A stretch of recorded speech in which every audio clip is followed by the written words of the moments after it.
Today I have a limited G-Shock here, the GM2100MG-1AER with the module 5611.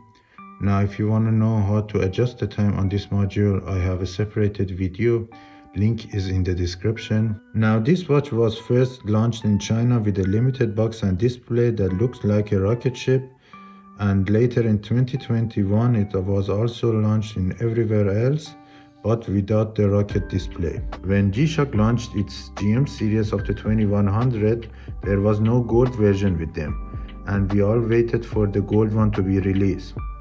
Now it turns out that this one is not only gold, but also a moon watch with the moon pattern that makes it even more special.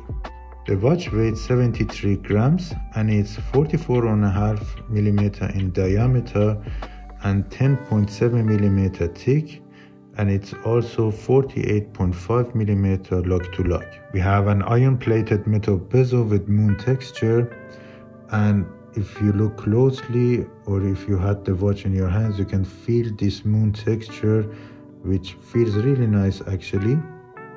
On the dial we also have this moon pattern, which kind of reminds me of the Omega Speedmaster, the dark side of the moon. And we have these metallic indices and the metallic hands.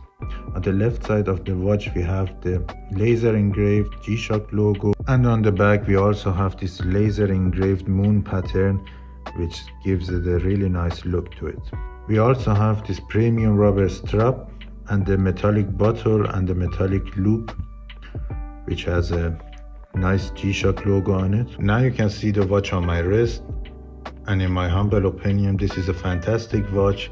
With 73 grams it doesn't feel heavy at all, and the weight is well balanced in the watch. It's also gold, but the gold that I like, and with this beautiful moon pattern and this premium black leather strap, makes it even more beautiful and fantastic to me.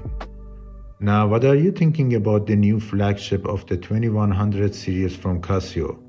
Please let me know in the comments. Please don't forget to like and share this video with your friends, and subscribe to my channel for more upcoming content like this one.